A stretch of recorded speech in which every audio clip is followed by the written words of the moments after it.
and welcome to the Everyday Board Game Podcast with your host, Daniel. And Daniel. How would I not be able to start an episode without a disdainful head shaking of yours? It just means I have to find that perfect spot, of course. A perfect spot. I wasn't going to give it to you the first time. So, just so the audience knows, if you're watching this live, you already saw that. He gave me a cue to start the podcast, and I purposely waited about 10 more seconds just to see what would happen. Because we can't start. It's been too long since we filmed last, and I mean that genuinely. It's been about 2 weeks. It's funny. To the caveat that we're still doing the giveaway. We're pushing it back a week, so instead of the 19th when we do the drawing, we're going to do the drawing on the 26th. And it's just because last week we couldn't record. You got sick because you just got back from a con. Yep. I got the Rona. My wife was forced to sleep at an airport on Thursday night. And I think that's where we're thinking she caught it, because her flight got canceled at 1 o'clock in the morning, and her next flight wasn't until 5:30. Ugh. She saw no point in going to a hotel for 2 hours. Yeah. So she that's where we think she got it. We went to the doctor's office on Tuesday, and both of us got tested. Both of us ended up having COVID. I wasn't showing symptoms till later that night. She was showing symptoms since Sunday. Right, which is, unpleasant to say the least, but it is what it is. That's why we didn't film last week, which we got to give a shout out to a lot of our audience members, because in our Twitch subscription, we just recently got it here, and we got to give a shout out to a lot of them. We got so many subscribers and some gift subscriptions. So thanks really, to Medic Main. Yep. Appreciate all of you guys. I hope this will be worth it, and we'll have a good time later on. We're already reaching a milestone pretty soon, thanks to all of the people. Yeah, we need, from what we're seeing here, we need like one more subscriber to hit a sub point. So yeah, exactly. So this is all new to us, because we didn't have all this like gift subscription. Like, I'm looking at the chat over here where I could gift a subscriber, and it's just like, it's so weird to me. Yeah, it's bizarre, right? No, but we really appreciate it, and we just wanted to give a shout out to everybody. Thank you for doing that. And we're sorry we weren't here last week, but obviously sickness applied to that. But we're going to be making up for it today with our most recent episode. Mm-hmm. We are going to be doing a Board Game Brainstorm, which is one of our favorite new categories that we've been doing this year. So this is like the 5th episode, I want to say. Yeah, that's right. And we picked a doozy of one, which actually, at first I was a little nervous about it, and then we started talking about it, and I was like, okay, no, this is easy at this point. It was an easier one. Like I said, I had 4 games I knew I wanted to get in there. There is a little bit of a stretch, but I'll talk about it later. Yeah. But I was like, I knew 4 that I'm going to go in there that gives you all those fills for this game. And the 5th one is just, I had to figure out which one fit best in this short list. That's right. And we'll talk about... I'm curious to know if you think we're going to have any crossovers. I think we may have one. Okay. But I don't think it's going to be that much. The big thing about it, too, was I had this list done last week when we were thinking about doing the recording. I had it done on Sunday, and I was like, I was not feeling good, and I don't remember where I put my short list. So I can't remember what was on it, but I have 5 games here that I think fits for everything in here. Perfect. And we also wanted to give a shout out to Level 99. I know their Kickstarter is over. We had every intention for last week for them to be a guest. We apologize that they couldn't make it, but congratulations to you guys. Yep, they did a fantastic job on their Kickstarter. The next one, we'll have you guys on. Yeah, and again, it's just out of our hands, really. Both of us got sick. You had con crud, which is bad enough as it is. And again, like I said, I had the Rona, as we call it over here. Yeah, that's right. It was not fun. In fact, luckily enough for me, and I'll say this, I'm glad I got the endemic Rona, not the pandemic Rona. Yeah. Because, honestly, it wasn't too bad. I had a little bit of a fever, a little bit of a cough. But the main thing was, like, the fatigue and the COVID brain fog. I had both of those. My taste and smell never really went away. They got muted, but they never really went away. Yeah. But it was just more the exhaustion. That's what I still have is the exhaustion. But from everything I heard, that still could last about 2 weeks. Yeah, exactly. So what you're saying is I need to piss you off now because it's less likely you could chase me. Yeah, I can't chase you. I mean, I have really bad. But I'm in front of the door. Oh. And you keep forgetting there's a window over there. I can dive out that window through the games. Can't be that hard. No, this is a good one. But before we get into that, let's talk real quickly. We are doing that giveaway. You briefly talked about it. Here, about the middle of the episode, we're going to tell you guys a code word. So again, keep an ear out for that. We've been running this for the past 3 weeks that we filmed. 4 weeks total so far. This will be the last one. We are going to give a free copy of Marvel United away to one of our listeners. There's a few different ways to enter that. We'll talk about those later on, but listen for the code word that you'll need to enter in. And again, the drawing you'll have till the 26th of September now. Originally we said the 19th. The 26th of September to get it in by that midnight, because we're giving it a week for when this actually airs for everybody to listen to. That's right. But before we get into that, Daniel, what have you been doing lately that's outside of gaming? All right, that was a bad segue, but was it supposed to be? Speaking of us being sick outside of our gaming night, we didn't have one. Speaking of outside of gaming, yeah, what have you been up to? Well, and sickness better not be what you. Well, what's interesting about here is that I put football, which is true. That again, I've talked about it earlier when I talked about baseball. I'm a sports fan. I watch hockey. Yep. Hockey season's about to start up here in October. Football season just started. And I was mainly going because I was watching the Notre Dame Fighting Irish. I'm a huge Fighting Irish fan. They were playing Navy in Ireland. I thought, okay, that's cool. But now, in all honesty, I had to actually change some notes on here. I was lucky enough, because I was down and out with coronavirus. I was just laying in the bed for most of the day, and all I did was watch football, because my wife was feeling better, so she was up front playing Baldur's Gate on the PlayStation. Yeah. And I was too busy dying, so I was laying on bed. I was watching the scores, watching a lot of the games. I saw my alma mater get their butts handed to them by Liberty. I'm a New Mexico State Aggie, so yeah, it's been fun. I enjoy a lot of football. I prefer college football over NFL, but I do enjoy NFL. I'm a Tennessee Titans fan. You'll see me wear NFL hats here and there, Titans hats. You'll see me wear Irish hats.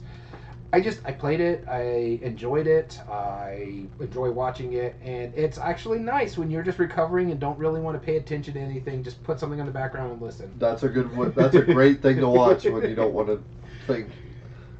No offense. I mean, that sounded ruder the way I. No, I agree. What I intended. And a lot of times I don't completely invest in the games like some people do. I'll look at my phone, or I'll read some emails, or do stuff outside of it, put it in the background and listen, and if something interesting's happening, I'll look at it. But again, from 10 o'clock on Saturday till probably 8 p.m. that night, that's all I watched. I went to this game, and I have ESPN Plus, so they have a lot of smaller conference games, so I can watch the Conference USA or the Sun Belt games and stuff like that. Stuff that you don't see on the TV, because mainly that's Alabama and Texas. Though, I will say this, that Alabama-Texas game this week was actually really, really good, and I'm not a fan of either team. No. There was a lot of blowouts this week. I'm hoping for some tighter games coming up. But, yeah, I'm a big sports nut. The 3 sports I watch, again, I said baseball, football, and hockey. You'll probably hear me talking about hockey in another month, because their season's about to start up. Oh. All right, so that's for me, and you? And me, outside of gaming, I was originally going to talk about the convention that I just went to. Mm-hmm. However, something new happened recently, a few weeks ago, that I had been wanting to be part of for a while, and my wife finally said, okay, go buy a Nintendo Switch. Yay! And I finally bought one. It was a Switch Lite, so I don't it's a handheld. Technically have the whole thing. But that's fine. Honestly, you're not missing anything. There's no difference between the Lite and the normal Switch, other than the fact that the Switch can port to the TV. Yeah, exactly. Which only matters for bigger games, party games, and stuff. I technically have my kid's console, but that's fine. I wanted it for me because I've been wanting to play Animal Crossing, and oh my goodness, have I been playing Animal Crossing. It's fun, That right? has been almost 2 straight weeks of just non-stop, multiple hours a day. Last night was one of the more relaxed nights I've had, and I spent, I think, 4 hours straight. I went through a full charge on my Switch Lite, just Animal Crossing. Nice. Got 90,000 bells. It was awesome. I've also downloaded a few other games I was interested in. I downloaded Dwarf Romantic. I tried out a level of that. Speaking of which, did you see Game Vault has them in now? Oh, no, I didn't. Yeah, they posted a picture of it. Ooh. Well, let's go. Oh, sorry. We still have an episode to film. Yeah. I just saw a picture on there. So well, like the video game was fine. I mean, it wasn't. You finally played it? I finally played it. It was okay. I mean, it was the first time I played it. I was like, oh yeah, okay. Still haven't played my version of it, so. Yeah, I mean, it wasn't bad. Again, if you play for the Nintendo Plus, we can play Dorfromantic together. Oh no, I bought a Switch Lite so I could be by myself. Mm-hmm. But anyway, I also bought City Skylines, which was on sale. I picked up. I really don't like the console ports for that game. Yeah, I played it a little bit. It was a little weird. But I have been looking into like a few other games I've been wanting to. I thought about buying. It cracked me up. I went to GameStop, and I saw a game on the shelf called Samba de Amigo, which is it's like a maraca themed like rhythm game, right? Oh, of course you would. Of course I would. But I was familiar with Samba de Amigo long before it came to console and stuff. That was just like that was one of those games where it's so goofy, so silly. It's kind of like Parappa the Rapper with like maracas, right? And I saw the pre-order copy. I was like, oh, how popular has this been? And it came out actually, and I was like, oh, I found it on the shelf. Here it is. And the person who was working there, she was like, you're the only person who has shown any interest in that since we released it. I was like, well, that shows my style, doesn't it? But then, of course, I got taiko drum style like game. I picked that up that I've heard good things about, and I haven't gotten a chance to play them all because I've been just paying off my house. Yeah, no, it's important. Yeah, when I played Animal Crossing when it came out, that was during the height of the pandemic when we were all stuck at home, so it was the pandemic saver. I remember me and the wife put hundreds of hours. I mean, she would spend about 6 hours in the morning playing it, and then I'll spend about another 6 hours playing it in the afternoon. Oh, yeah. What I liked about the Switch, too, is like when she wanted to play it, she always played it in handheld mode, so I can just watch TV or do something else while she's playing it. And so it was actually really fun. I do enjoy. Like I was telling you, I think was it about a couple weeks ago when we went to El Paso, we were talking about the Switch games. I never played every single one of the Animal Crossing games. I liked them. I played the one on the 3DS and I played the one on the GameCube, the first one, and now this one. I still think this one's my favorite, and it's because it's got a lot of cutesy charm to it, and the fact that I did it with my wife together. We shared the island. She had her house on one side.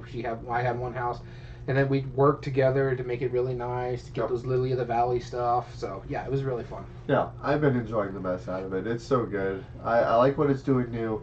A friend of mine who was like, I stopped playing Animal Crossing since they messed up at some event in August or something. I was like, none of that matters to me. Oh, yeah. So honestly, I didn't care about like the event stuff, and what I liked going was to other people's islands to get people to come, or visiting the different islands to get people to come to your island to build houses on your island and stuff like that. Yeah.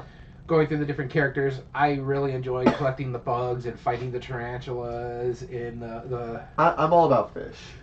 You're a fish guy. Yeah. I enjoyed the fishing too. Animal Crossing is far superior than Stardew Valley because of the fishing alone. I know it's a controversial statement, but that honestly, is the reason I didn't like Stardew Valley, is because that fishing system is really frustrating. I hate that fishing system in Stardew Valley. In fact, I think every game that I've played of Stardew Valley, it took me forever to finish the fishing, and usually I just bought the fish out of the market that one lady came up with. That you would get like every Friday. I forget what it is. The travel cart. Yeah. I'd pick up the fish there and go turn it into the city hall, community center, and just because I was like, I'm not dealing, especially when they're like the tougher fish, and that thing's just bouncing around left and right. I was getting so annoyed with it. But everything else about Stardew Valley I enjoy. But yeah, the fishing is superior in Animal Crossing by far. By far. Now, so. Challenge for every one of our viewers and anybody in the comments. Please post below some of the suggestions you have for me for Nintendo Switch games, specifically board game stuff. I want to know what your thoughts are on that. I have only bought, actually no, I haven't bought a single board game app yet. Even though I know I could buy Carcassonne. I have other games I want to buy that aren't. In all honesty, you have Carcassonne on Steam, so. And I have it on my phone too. If I have to give a recommendation, the Wingspan one is really, really well done. I think it's Monster Couch or something like that. They did a really good job on there.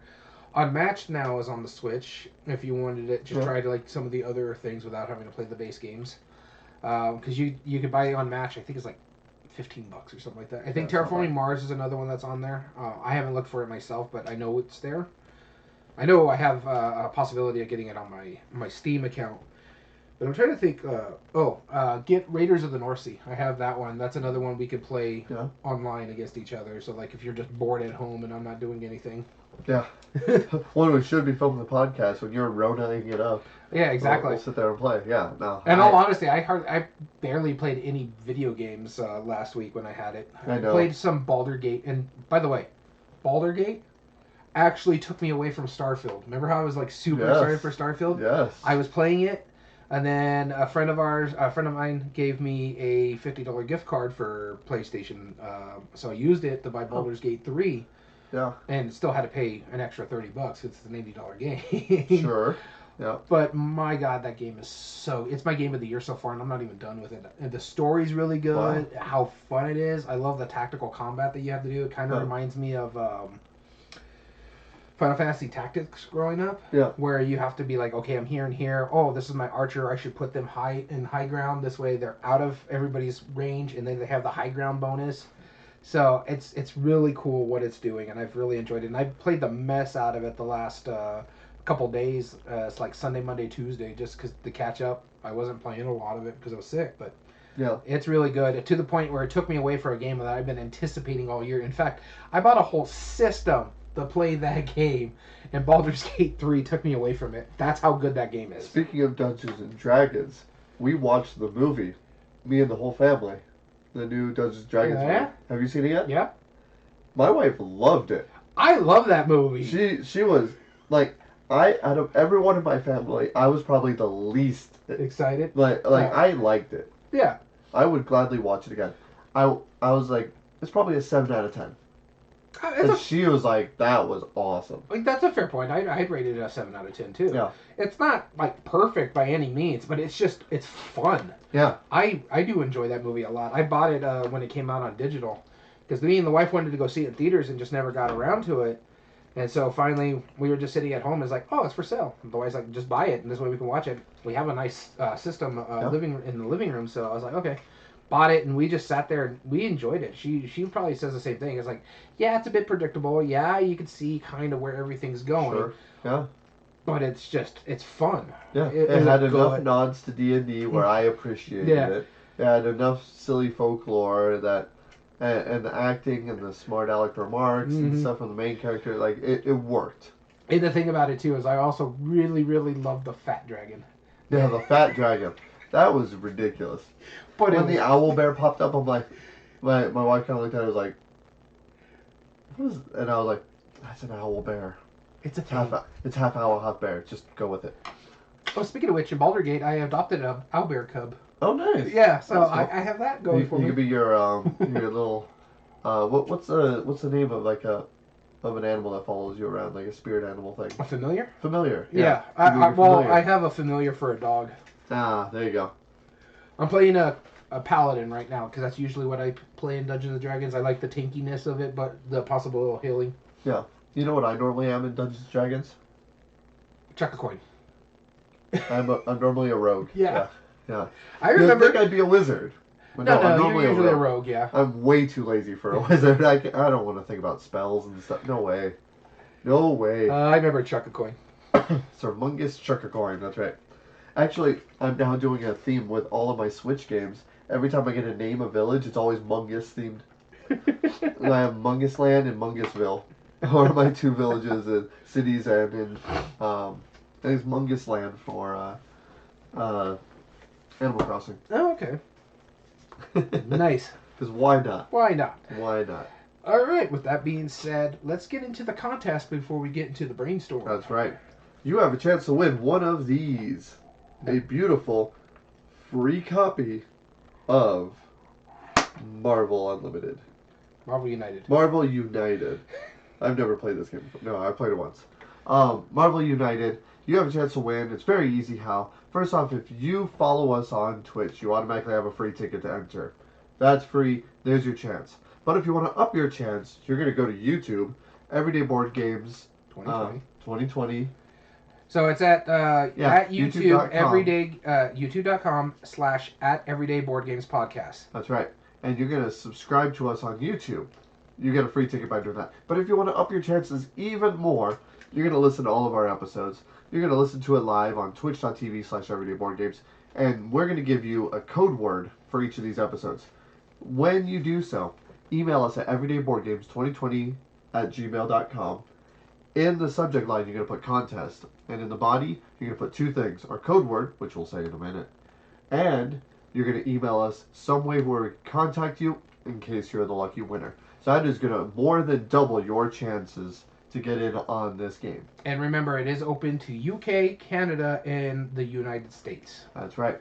So, our code word today is Ultron. And in case you couldn't hear my whisper, that's Ultron.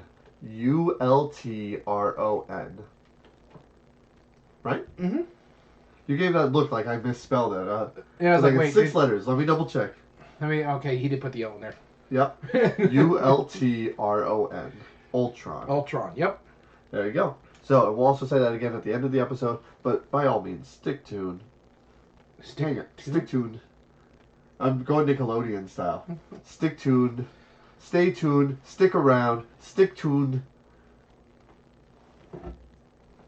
No, I'm not seeing any slime. We're good. Yeah. Okay. Oh man, if only. No. I saw some slime-themed shoes the other day. Of Adidas course shoes. you did. I really thought about it. Speaking of which, I got DoorDashed like right before I got sick. I think it was that Monday or something like that. Uh-huh. And I watched the guy walk up to the thing, and all I could think of was like, hey, those are Danny shoes. It's literally those Adidas, or no, those Pumas. Pumas. Yep, that's right. It was legitimately a selling point that they glue in the dark. Of course. Glue in the dark? I don't know. He can't speak today. I can't word. All right, so you ready to get into this? That's right. We're going to break down the game, which I don't even think we talked about at the top of the episode, what we're going to be doing. What we do is we take a classic game, at least 20 years or older, and so far has been more than 20 years or older on all these games. Almost. Pandemic was the only one that was slightly within that. All right, 10 years or older, either way. Classic, well-known board game that if you have played and grew up with and started enjoying, maybe even it got you into the hobby, we can give you some recommendations based on our 5 criteria that we normally have with our top 8 debate. Today's game is... Munchkin. That's right. Munchkin, the classic game of shenanigans and... backstabbing your friends, yeah. Okay, before we get into it, I wanted to add something to Board Game Brainstorm. Let's talk about how we feel about the game beforehand. For me, Munchkin was one of the few games that was like the introductory game for me into gaming. Forbidden Island, Forbidden Desert, King of Tokyo, Munchkin, and Patrol at the House of the Hills. Those are some of the 5 games really that I started playing when you were showing them at the shop. That got me into it. Munchkin was one that I remember going to a friend's house when I just started learning gaming groups. Yep. Our Game Head Geek was one of the games that we always played at his get-togethers, was Munchkin, because to the point where he made like a whole trophy for whoever won that game of Munchkin that night. That's cool. And it was the helmet.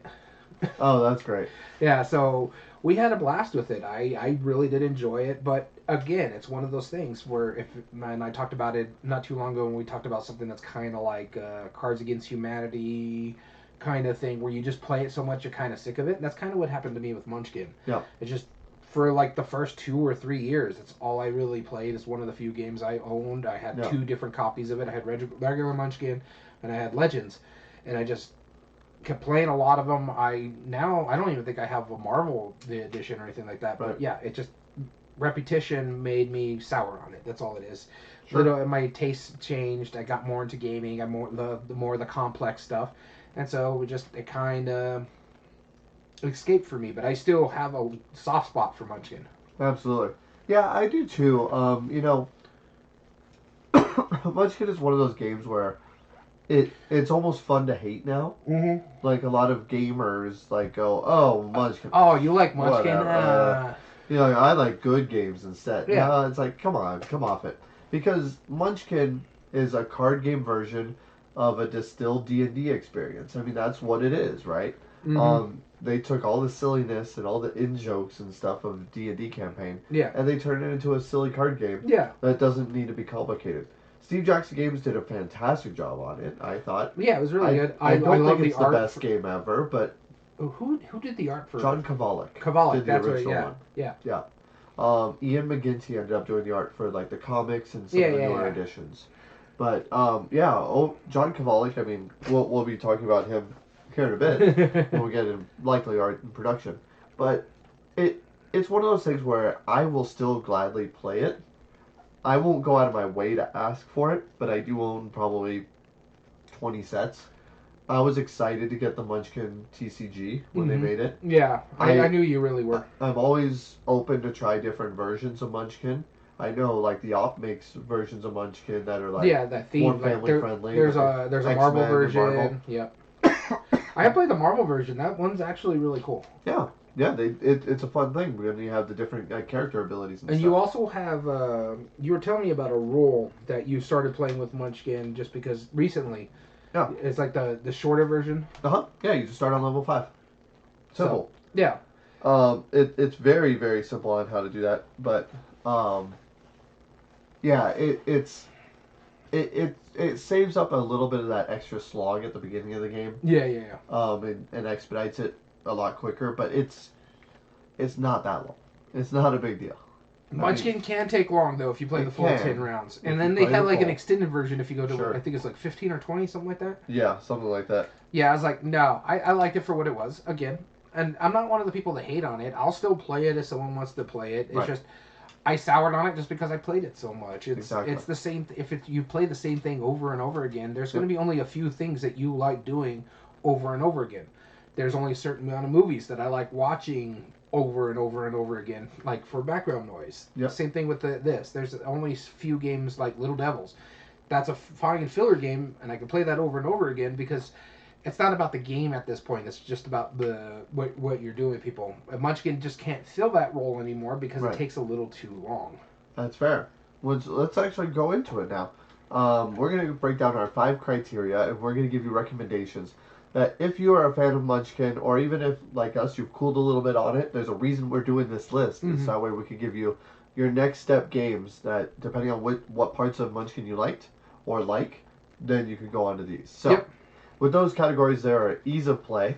That is the simplicity, familiarity of the mechanisms, likelihood to get to the table, and how easy it is to learn, understand, and to teach it. Next up, you have replay value, which is the length of time and scaling well, the minimum number of plays for the full experience, and expandability, already existing expansions up to one possible future expansion, or confirmed by the designer or publisher. And the way I went around this one, too, is something that has as many plethoras as something that Munchkin has. Because Munchkin, again, we talked about how it's got vampires, it's got Nightmare Before Christmas, it has... so there's like Christmas Munchkin, so you just have a lot to choose from. Yeah.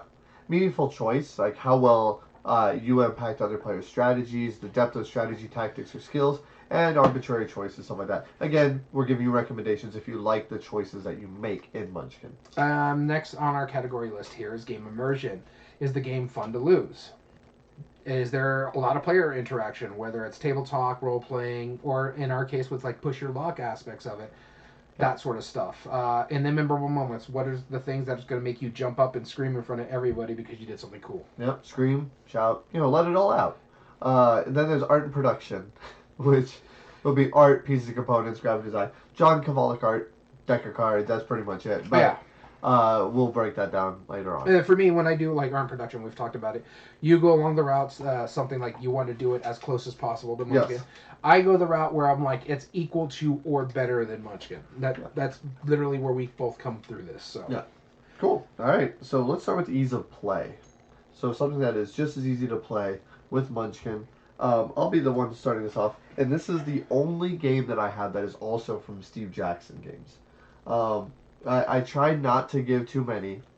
Shiggy, yeah. I mean, it's just as easy because you have a deck of cards, you're playing some cards, you're aiming for a goal. Instead of level 10, you're just trying to get a number of slack points depending on your character. It's silly. It's fun. It's been around longer, I think, since Munchkin. If not, it's been really close. Yeah. It's just as silly, and honestly, it's just as easy to pick up, and the likelihood to get it to the table, the same kind of people who would be willing to play like Munchkin. a cheesy Munchkin take that game are kind of the same, like the joke about like college slackers all day, right? And honestly, it's so silly. When I played it, I had just went Shea Geek for the first time. I had just gotten married. I just got into gaming, so it didn't really hit that thing. But like if you do it with like college students, it would just be right up there. I think I played it when I was 30, right, for the first time, and so I was like, I get it. It's funny. I remember stuff like that when I was in college. But no, I think it's a pretty good pick. And I had to sit there and think like, what other Steve Jackson game is a lot like Munchkin? And the only one I could think of was Shea Geek because. Surprisingly, Steve Jackson has a very diverse library. Yeah, they really do. Actually, that would be a great breakdown one of these days. Well, one of these days, yeah. Yeah, we should reach out to them, see what they think. Yeah, all right. So my next, or for my ease of play, this is a game you don't like. I really do enjoy this one, but I think it fits a lot of the criteria that Munchkin does. And for me, it's Smash Up. Actually, I thought this was going to be for your replay value. No, I have something that actually fits a little better for replay value. Okay. But this one could actually fit in like 3 or 4 of the categories. But the reason why I like this one too, one, it's simple mechanism. You take 2 decks, shuffle them up, make 1 deck, and then you fight and mess with other people. You try to break bases to get points. You want to be the highest score to win, just like Munchkin is. Yeah. You can make deals, but you don't have to follow through with them. That's right. Quick, simple card game. A lot of variability with a lot of stuff that's comes up. Very simple, and especially now that they've actually gone into licenses. So you have a Disney Smash Up, you have a Marvel Smash Up. You have people that are going to be more intrigued with it, so you can pick your poison. I really, really do enjoy this one. I just think, for me, this one went into ease of play because one, it's real simple. You just you smash 2 decks together, and then you play it as you go. Very fun game. I do enjoy it a lot. It's a bunch of shenanigans. I will say, caveat though, it's best at 3 players. This way, there's not a lot of downtime for like that 4th player because they have to go through 3 different turns. And so, yeah, for me, it's Smash Up. Cool. All right. Round number 2. No, I'm so used to replay top value. 8 debate. Yeah. Replay value. I mean, Munchkin is an incredibly replayable game. Yeah. Incredibly. I mean, we've talked about playing it to almost nauseum. Munchkin handles 3 to 6 players. Mm-hmm. They have a board game version, and they have a lot of different like spoof versions, but then they also had a lot of like different IP versions too. Mm-hmm. So I tried to go with something that could accommodate effectively a party, and one that has worked with IPs before, but started off being a really popular game. Almost an instant bestseller every single time that we show it off at the shop. And not only on top of all this is one of the few games that has both been re-implemented by the Op. Munchkin is one of them. The only one I could think of else is Codenames. That's it. Codenames. Yeah, I mean, Codenames is super silly, right? And you could get into it. You could actually make it pretty dark humor if you really wanted to. So much to the point that they made an adult version. Mm-hmm. It's pretty dumb. But all the other versions are way better. I like how they made a cooperative version. I love that. And if you're looking for a game that I think could very easily replace your Munchkin in your game group, if you guys get so used to Munchkin, you're so consistent at it, I think Codenames is, like, it doesn't replace the style of game. Yeah. But I think your party might even enjoy it, and it's even in the same size box. You could literally take Munchkin off of the shelf and put Codenames in his place. Both figuratively and how you play. Yeah, no, I don't disagree with this pick. I'm just more along the lines of, it hits the party game. Yeah, you got all that stuff. This is the hardest one for me. But I get it, honestly, and especially since I'm going to have to argue my next pick, not the one replay value, but meaningful choice. But for my pick here, it's along the same lines. Diverse themes. Everything's been put on it. I think it came out not too long. The first iteration of this game came out around the same time as Munchkin, maybe a few years later. It's got a lot of shenanigans that Munchkin does. It's ever changing. You have people that are switching end goals and stuff like that, being like, yeah, I can't let you win, so I'm going to do this and stuff like that. In this one, for me, it's Flux. Flux. Yeah. I didn't even think of Flux. That's actually really solid. Yeah, so, and the thing, like, you were talking about how, like, Codenames has, like, all these different things. Flux has math flux, science fiction flux. You have Monty Python flux, which is actually my favorite version, because I really love Monty Python. It's a good version. You have so many versions of Flux that it's just, same with Munchkin. Pick your poison. Choose what you want to do. That's where I went with the replay value. And this is the first game I thought of when we came up with doing Munchkin. I'm like, it's going to be Flux, because it does a lot of... It's a simple card game. Munchkin's pretty much a simple card game, which is the little bit of board to show your level. But honestly, you don't need the board. You can use dice. Yeah, the original ones didn't even have that board. You just kept track. And so, yeah, it's fun how it is. And I like the fact that it's ever-changing. You're, like, changing the end-game goals. You're trying to get certain creepers or keepers in front of you. Creepers don't usually let you win the game. However, if this special end-game goal is there, then you possibly could win the game. I really do enjoy this game a lot. It's fun. It's a nice little quick-ish game. It can go a little long, especially if... Because it boils down, you draw one card, you play one card, unless the rules change as you're going. That's why it's called Flux. But yeah, no, I think Flux fit this category very well. And this is why Smash Up didn't go my replay value. That's fair. I get it now. I totally get it. I don't disagree with you. That's probably one of the few games that could really oust Munchkin, Munchkin and Smash Up for a replay. Yeah, because there's so many things. You have Baking Flux. Yeah. Yeah, that you do. All right, so this one's to me, Meaningful Choice. And so for me, this is the pusher one, because this is a big game. It's not a small game at all. It's got a bigger foot, but if you want to get away from like that kind of take that there is still some, but you want something that's bigger than Munchkin a little bit, give you a little more meat to the bone, more meaningful choice. For me, my pick is Dead of Winter. You get your co-oping, because you have your own personal goals that you're trying to meet for you to still win the game while still working as a group. But you could be the traitor, so you could be backstabbing everybody but still trying to play the game. The team to individuality ratio to this Munchkin, you do work sometimes as a team to hit your own goals, and that's what you're doing in Dead of Winter. You're working as a team to succeed with your own goals. You could have a card that your personal goal is you need to have so much food stored up and still win the normal game, whereas this one, people are kind of side-eyeing everyone every time you play, and you kind of do that with Munchkin, especially if you play it a lot. You're kind of like, I can't let you do that, so I'm going to put this monster out here. Dead of Winter is like, I didn't have that many food in my hand. I didn't have that, and I have 3 food in my hand. And then you got someone over there like, you still have 3 cards. How do you not have food if you got 3 cards? You were in the supermarket. How do you not have food?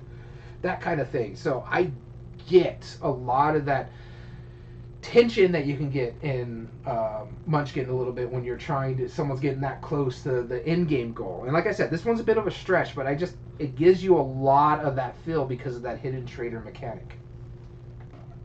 That's my meaningful choice, Dead of Winter. That's on you. Oh, no, that's on you.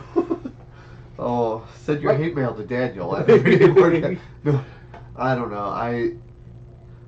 You did a great job of trying to sell it. No, my thing about it is, I'm not just trying to do the shenanigan aspects of Munchkin. If people want something... Oh, I know, that doesn't go in... That goes into game immersion. That's not with meaningful choice. I get that. And the thing is, the reason why I went with Dead of Winter, it gives you a lot of that aspect, especially, like, right when you're at the end of Munchkin, and someone's, like, one level away, and you're trying to do everything possible to not let them win. Yeah. You kind of get that because you're hoarding something, or you're not helping everybody else because you have to do your own personal goals. And it's just mainly because of those personal goals in Dead of Winter. But yeah, this is another one I thought of, and I'm like, yeah, no, this is going here because you get that tension, especially towards the end game. Yeah. All right, so my meaningful choice. It's not going to be as good as mine, but sure, go ahead. Oh, I bet you can't argue this one. So, in Munchkin, right, the whole game it's not so much a take that game as other take that. Like, there's some take that, so it's just straight up, haha, you lose turns, right? It's really dumb. This is Munchkin has that. It does have stuff like that. But You it's do more have like, a lose a turn card. it's mainly the curses that are coming up from the deck that mainly impact you. Or what other people are playing. Sure, yeah. But really, I mean, the whole thing is it doesn't benefit anybody to destroy them until the end of the game. Mm-hmm. Right? That's really what it is. And really there's no reason you can't just like kind of get in and wheel and deal and manipulate your way into all of these battles that are working their way up, until eventually you get to the point where it's like, all right, push come to shove, it's now or nothing, it's on me, back off, kind of thing. Yeah. And I wanted a game that had that sense. The first thing I thought when I was like, okay, Munchkin. Dead of Winter, I know. No, Munchkin is all about wheeling and dealing and the shrewd negotiations in it. That's really what makes people really enjoy that. And to do really good in Munchkin, you have to be able to make your deals. That's the thing. Know when to make alliances with people, know when to break them, when to keep going with this. And I wanted a game that was lighthearted, and you're aiming for the loot, and you can be perfectly a cordial person until right at the end when it matters, and then that's when you pull out the big guns. I picked Dead Last by Smirk and Dagger. Oh, okay. Because that, you literally are going for the loot. You could straight up just say, look, he's not going to help anybody. I'm going to ruin him. Like, you could bluff, you can make up stuff, but when it finally comes out to the wire, you need to step it up. Every round, that is the whole point.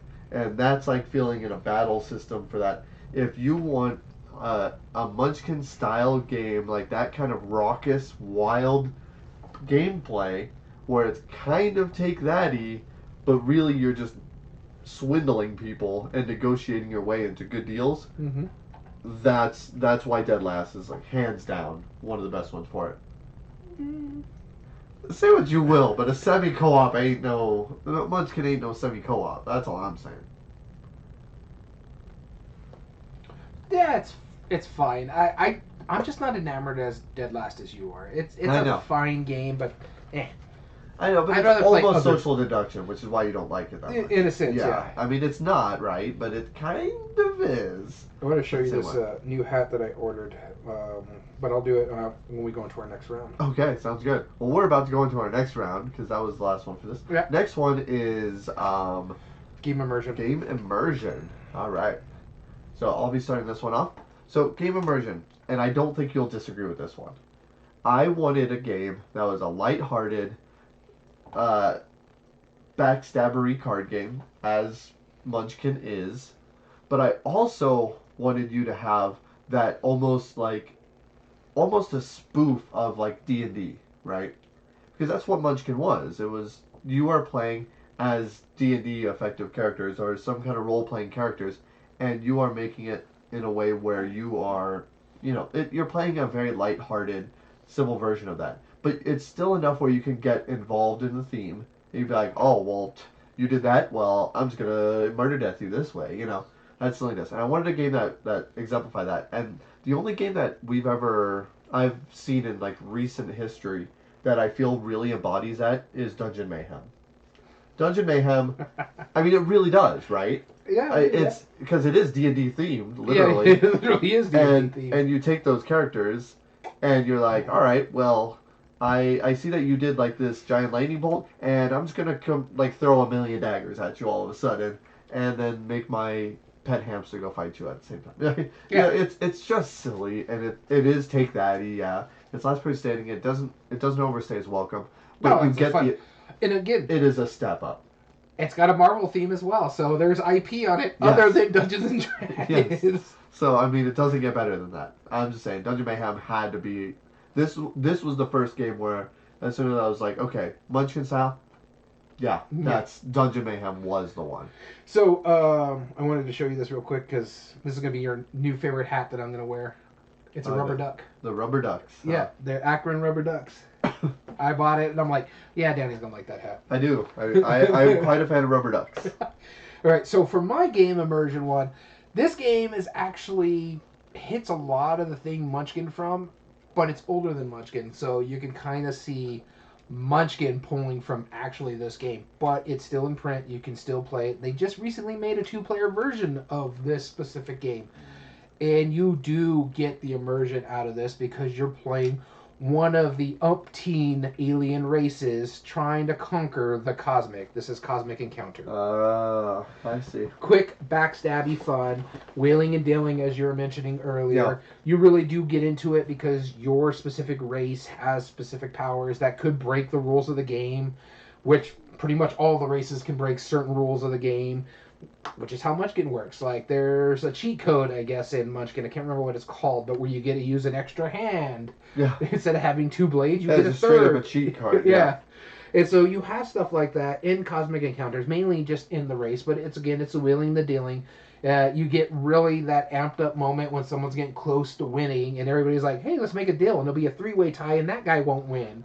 Or, well, you want to share the win? Because I can come in there and help you, or do you want to try to do this on your own, and I'm going to help them defeat you? Yeah. So that's the wheeling and dealing, the backstabbery. You still have a great time on this.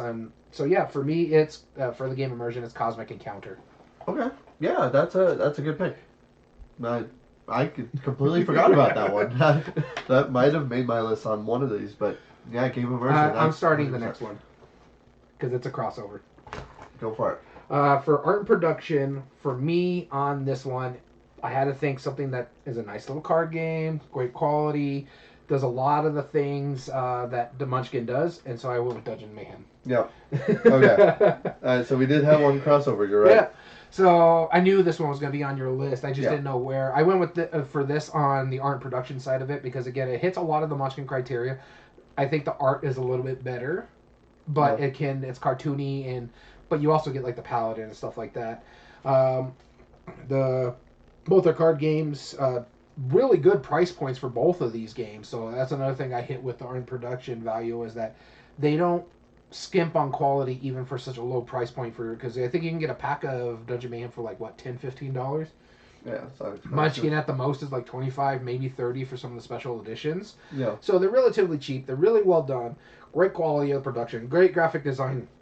Easy to read for 2 colorblind guys. So which is important. yeah, it's a very fun system. Very fun games. I do have to pick myself up copies. Yeah. Just to play it, or just to have it because it's a good another one of those that just is a good filler game, and it plays relatively quicker than Munchkin does. But yeah, for me, it was Dungeon Mayhem. Mine is one that I don't think you've played. In fact, I can almost guarantee you haven't played because I just picked up a copy of it earlier this year and played it recently. It was originally going to be Bonanza because I was like, oh, it's a simple card game with silly art. But I was like, no. What really embodies Munchkin for me is for the art and production point of view, is that the art, when you look at the art, John Kovalik, he's a fantastic artist. Mm-hmm. And his stuff just makes you laugh. I mean, when you have, like, the knee pads of Allure, right? Or Did you go with another John Kovalik art game? No, it is not a John Kovalik game. In fact, the designer of this game actually did his own art as well. Oh, okay. So I'll give him that. It's an indie design, and this game is called Execution, where you're destroying things in very terrible ways, but it's the cutest art ever, and makes it absolutely demented. Is it this one that you picked up in one of your road trips? Yeah, during the Gamma trade show. Yeah, okay. I met the designer of it. Really cool guy. I mean, like, there's impalement as one of the ways to die, and it's like a mushroom or a marshmallow on a stick, about to be roasted, and they have giant smiles and like hilarious things. There's drowning and it's bubbles, like it's super adorable, and that's the whole point, is that it's a dark, demented theme with overly cute characters, and it makes it hilarious. Like you look at the art on this and you laugh just the same way you would in Munchkin. Okay. Cards aside, it's just a card game.